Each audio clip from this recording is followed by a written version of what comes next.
Okay guys, before I begin, I gotta give you a fair warning. This story is absolutely true, unfortunately. It's also very long.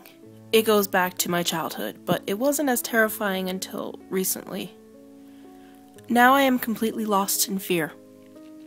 I'm an adult, logical and intelligent, or I'd like to believe so. Sitting in my bed, scared shitless right now, goosebumps all over my body and tears of horror in my eyes. I ask you for help in explaining this fucking horrifying thing. Just a bit of a caution, you'll notice that I curse quite a bit. I want you to know that what you hear from now on is the situation perceived by my mind. I like to think that I am a very rational person. I haven't been able to explain these occurrences in any natural way. Since my mom got a new job, she started making new friends. It's common in our country that friends come to each other's houses for a cup of coffee, cake, gossip, and whatnot. A few weeks into her job, my mom made friends with this woman, Rose. She would come by, maybe twice a week, and they'd sit down around, have a cup of coffee on our balcony and just talk. One day, when I was 17, I was at the balcony with them. I'm not sure why I was there, but knowing me, I probably ran out of internet hours. Back in the day, we had bought internet monthly per hour in my country, and I was as bored as fuck. So we're sitting there. They're gossiping about who knows what, and Mom gets up to get some cake that she had baked recently. I remained sitting at the table with Rose. That's when my life changed forever. Rose was a good-looking woman. She was about 5'6", skinny, long black hair, pearly white teeth. Attractive woman overall. So anyways, I am sitting there with her and she turns to me. She has this creepy grin on her face. Bright red lipstick with bright white teeth underneath are just making it more creepy.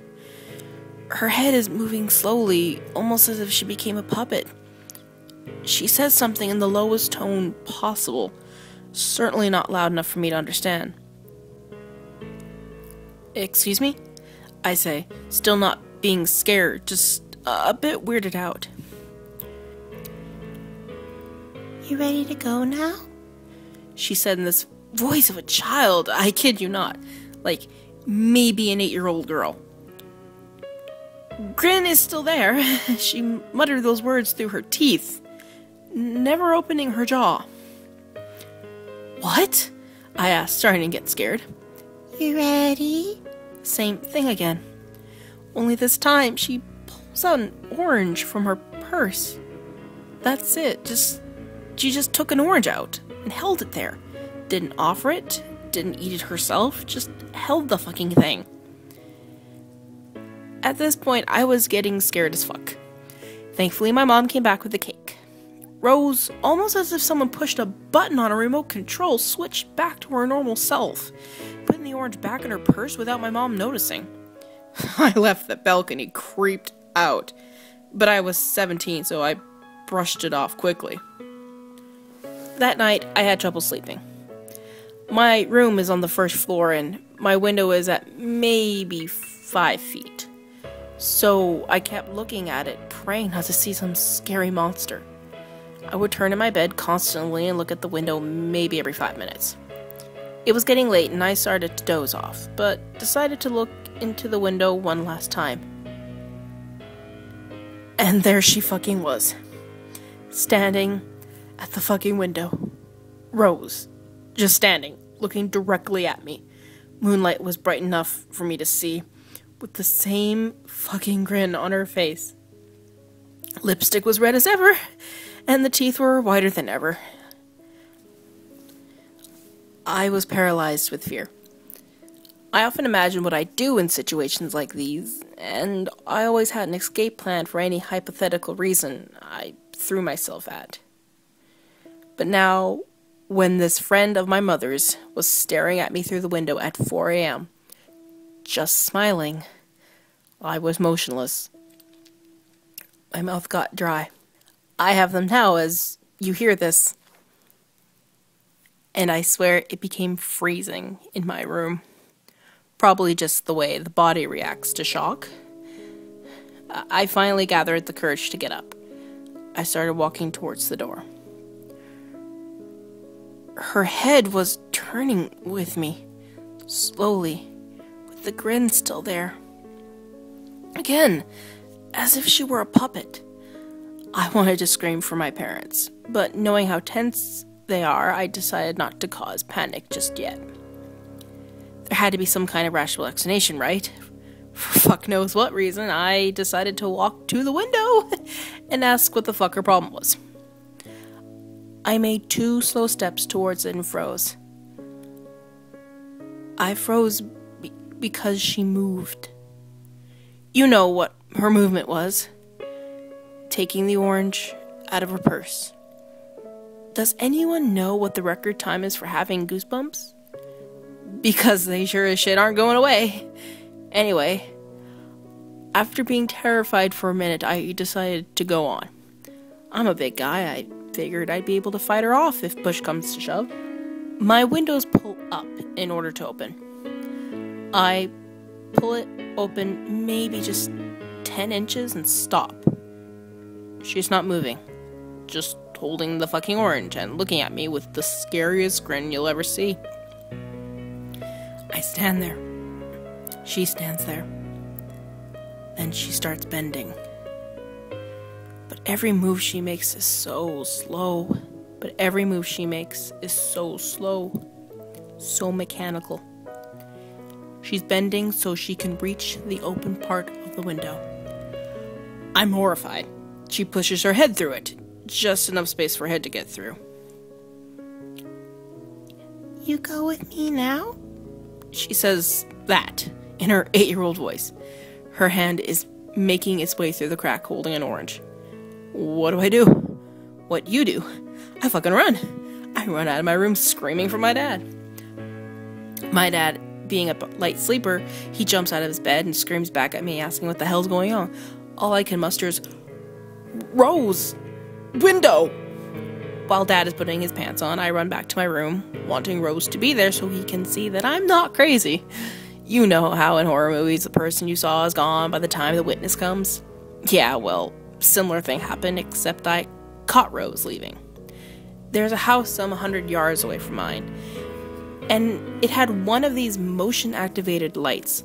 Lots of crime back home. I saw the lights turn on, and a glimpse of Rose disappearing behind that house. By the time Dad ran into my room, she was gone. After much talking, we decided that it was just a nightmare and told me to call him only if someone physically comes into my room. You and your fucking imagination, he said, walking away. Needless to say, I got exactly 0 hours of sleep that night. Nothing happened in the next few months. Rose would still come over to visit my mom, but I'd make sure I wasn't there. Fuck that. As in every teenager's life, so many things were happening around me that I forgot about the Rose incident. Then one day, I was spending my afternoon browsing the internet. Years before Reddit, unfortunately.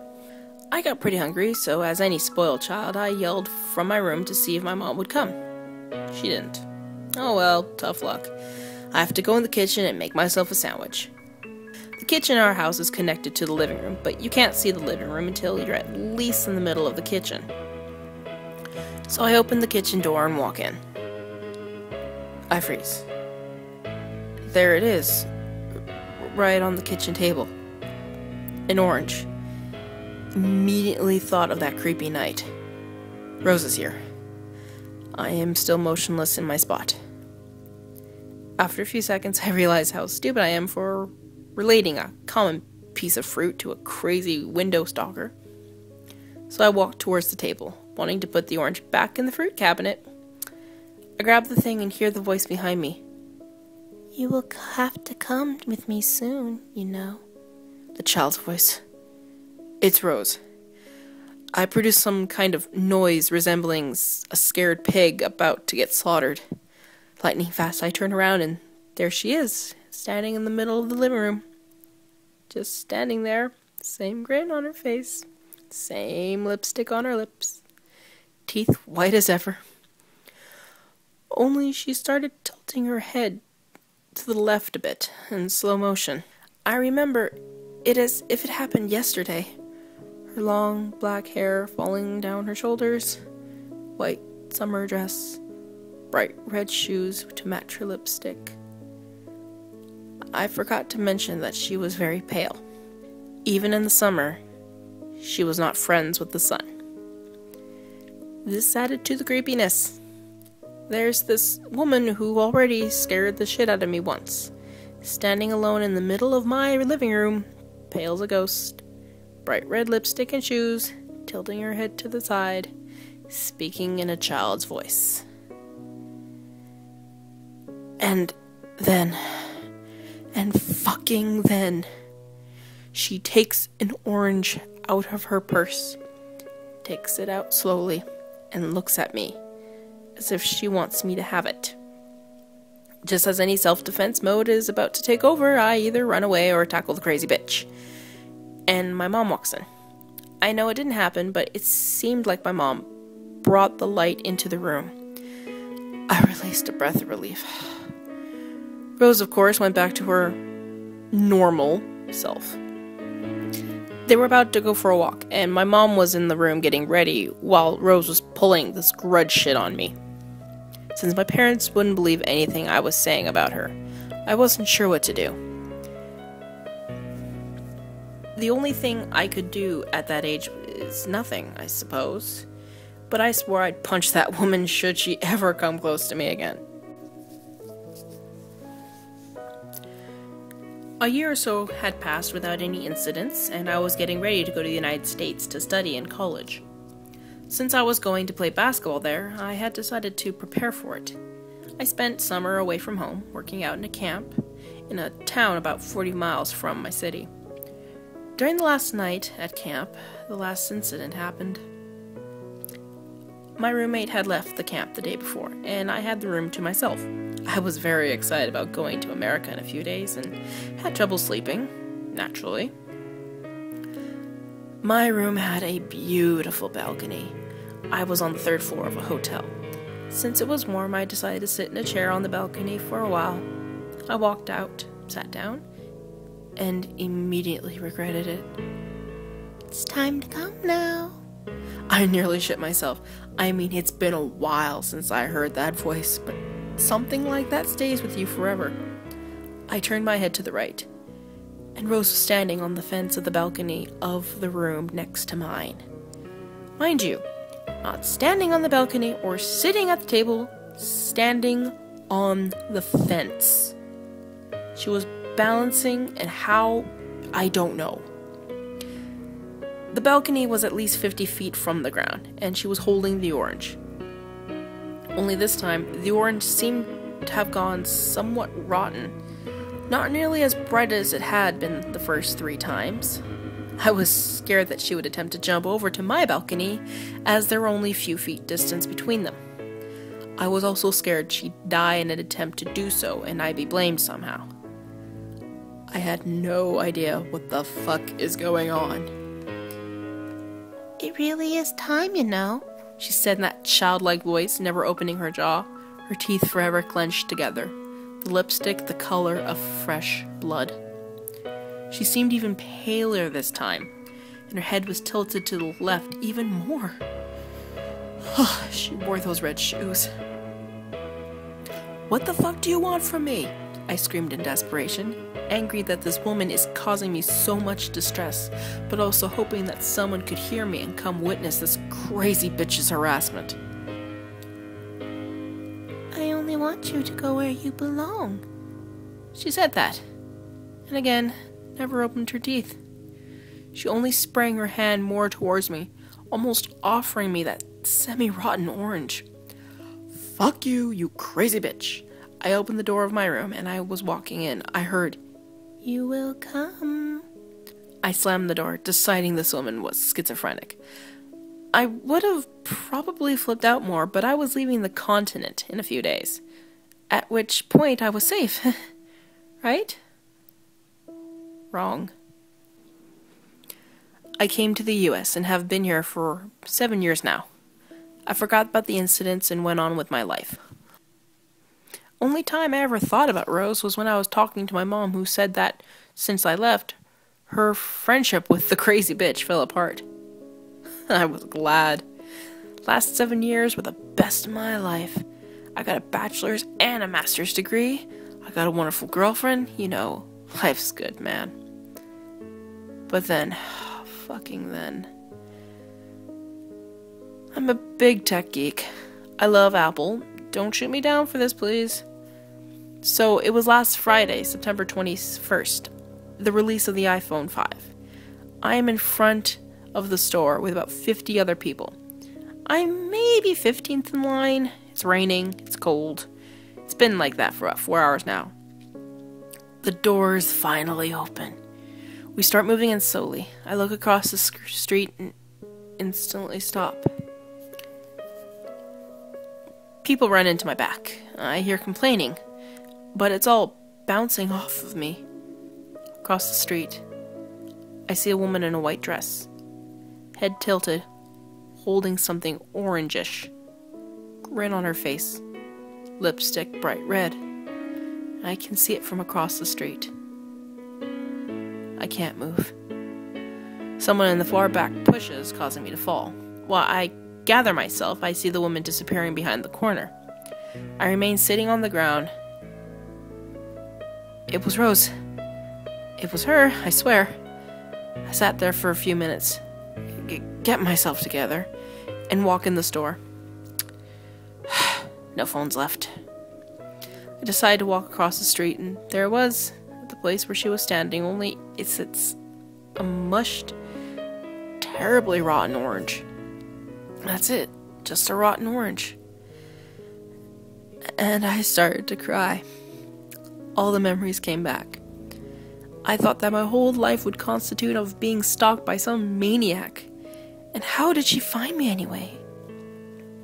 I spent the next few hours in a nearby coffee shop, drinking tea and reasoning how this could be logically possible.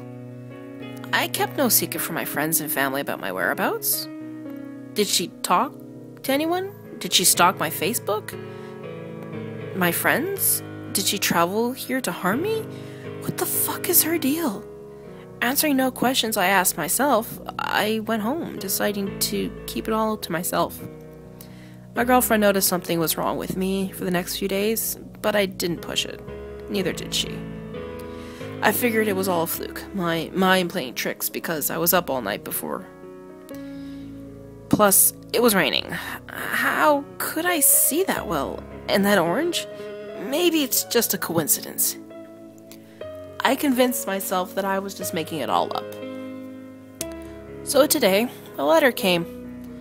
I get a lot of mail, so it's not out of the ordinary, but there was this envelope with no return address. I opened it and was immediately shocked. I was holding a Polaroid picture. In it, there was me, standing in front of the store last Friday. Only the picture was taken by someone behind me. It was taken at the moment I was looking across the street. I can tell because I could see the horror on my face. The back of the photo, there were few words written in black. You come with me now. I dropped the picture and started crying like a baby. Like, really crying my ass off. My girlfriend found me in our room, curled up on the bed, still crying. She was terrified that maybe someone close to us had died, as she's never seen me let a single tear drop before. I had to tell her. I started telling her the story, leaving out most details so I could get to the point quicker. As I was talking, she was getting more and more pale. She never said a word. I finished my story and she was as pale as a ghost, not moving. When she asked a fucking question that honestly caused me to almost faint. This woman, did she happen to, hold an orange? I froze. She started crying like I've never seen her cry before. We had a long talk that night. And what she could tell me would just be another huge chapter in this.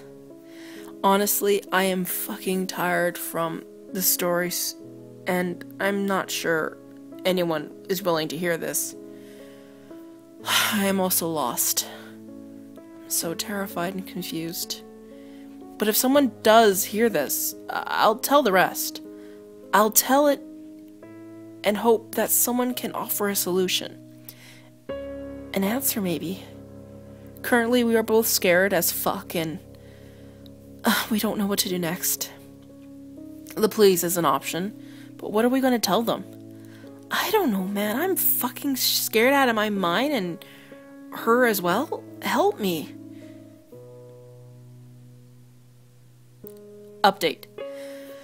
Well, guys, shit. I don't know what to tell you.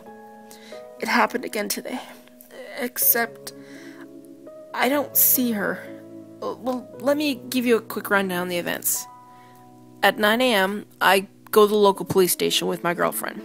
We tell them all that we know and show them the Polaroid.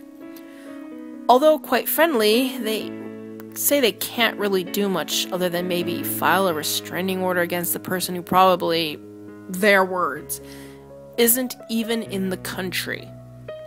They think I mistook her for someone else, and the picture, well, they said it was probably a prank. They did take the photo and open a file about it, just in case it escalates. And it did. 1 p.m. We arrived in town and I saw her. I went to the location where I saw her, but there was nothing there. I don't know what the hell I expected anyways, but we stayed in that location for a while. 6 p.m. Arriving home. Front door of the house is open. But it's not uncommon as we live with 5 other roommates. We go upstairs to our room, and our room is open. That is unheard of as we always make sure we lock it. And our landlord is the only other person who has the key. I yell asking if someone is there. No response. Also, no roommates are in the house, it seems. We walk in. We freeze. Our room is small. Consists of 2 queen-size beds put together and a little dresser, that's about it. So what do we see? Pillows are all on our dresser. Towels on our bed. Our sheet is taken off and the bed is put on the floor. It is spread out. In the center of it is an orange, cut in 2 halves with a little peel next to it. My laptop is facing the door and playing the song on repeat. My laptop was turned off before I left, and it's also password protected. The song is my favorite from childhood, Africa by Toto. My desktop background was changed to a picture from my childhood, and I don't have that on any file in my computer. 7 p.m. We call the police, and they arrive 15 minutes later. I take about 5 pictures of the mess just before they come, and they say they'll start an investigation, but claim that it's not serious enough for fingerprints and stuff. 8:30 p.m. They leave and tell us to call should anything happen again, and also advise us to stay with friends if possible. We spent the next few hours just talking, trying to figure it out. We're exhausted both mentally and physically, and I'm going to Skype with my mom tomorrow and see if she knows anything. I will give you my girlfriend's story later, but may announce it in the morning if I don't finish it all in time. I will include the photos I took. I promise you that much. Holy fuck. This shit is happening to me.